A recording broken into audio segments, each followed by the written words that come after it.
ದಾಖಲಾಗಿದೆ, ಅವರೇ A1 ಆಗಿದ್ದಾರೆ ಸರ್. ಅದರಲ್ಲಿ ಮಹಿಳೆ ಯಾರೋ ಒಬ್ರು ಹೇಳಿಕೆಯನ್ನ ಕೊಟ್ಟಿದ್ದಾರೆ. ನಾನು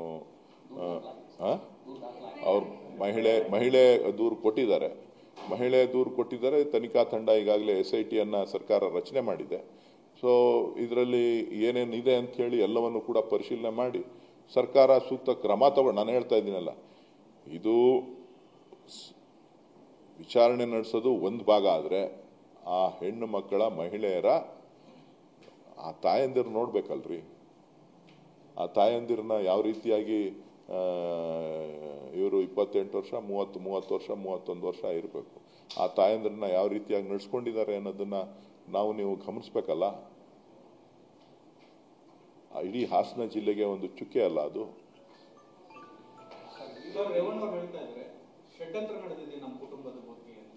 ಅವರೇ ಹೇಳಿದಾರಲ್ರಿ 4 ವರ್ಷದ ಹಳೆ ವಿಡಿಯೋ ಇದು ಅಂತ. ಷಡ್ಯಂತ್ರ ಯಾಕೆ ನಡೀತದೆ? ಚುನಾವಣೆ ಸಂದರ್ಭದಲ್ಲಿ ಬಿಟ್ಟಿಲ್ಲ. ಪ್ರಕಾಶ್ ಕಲರ್ ಕ್ಯಾಪ್ಸಿಕಮ್ ಕೃಷಿಯಲ್ಲಿ ಎಕರೆಗೆ 12 ಲಕ್ಷ ಗಳಿಸ್ತಿದ್ದಾರೆ. ನೀವು ಕೂಡ ಅವರಿಂದ ಕಲಿಬೇಕಾ?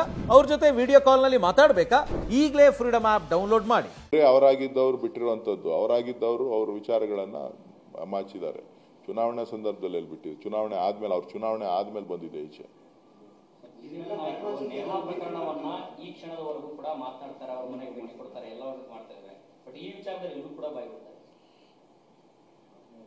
ಬಿಜೆಪಿಯವರ ಡಬಲ್ ಸ್ಟ್ಯಾಂಡರ್ಡ್ ಇದರಲ್ಲೇ ಅರ್ಥ ಆಗ್ತದೆ ರೀ. ಬಿಜೆಪಿಯವರು ಕೇವಲ ಅವರ ಸ್ವಂತ ರಾಜಕಾರಣಕ್ಕೆ ಇವತ್ತು 500ಕ್ಕೂ ಹೆಚ್ಚು ಮಹಿಳೆಯರ ಮಾನಹಾನಿಯಾಗಿದೆ.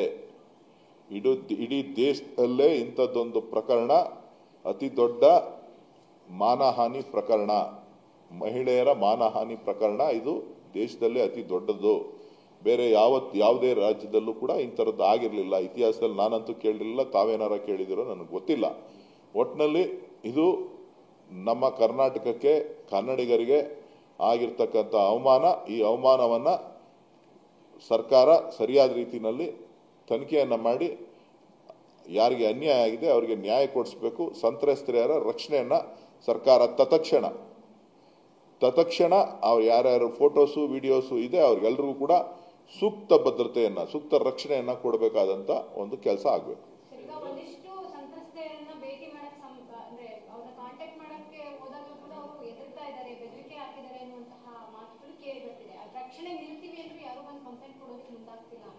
ಅದನ್ನೇ ನಾನು ಹೇಳಿದ್ದು, ಈಗ ರಕ್ಷಣೆ ಕೊಡಬೇಕಾಗಿರ್ತಕ್ಕಂಥದ್ದು ಸರ್ಕಾರದ ಜವಾಬ್ದಾರಿ. ಪ್ರತಿಯೊಬ್ಬ ಹೆಣ್ಣು ಮಗಳ ರಕ್ಷಣೆಯನ್ನ ಮಾಡಲೇಬೇಕಾಗ್ತದೆ. ಆ ಕೆಲಸ ಆಗ್ಬೇಕು.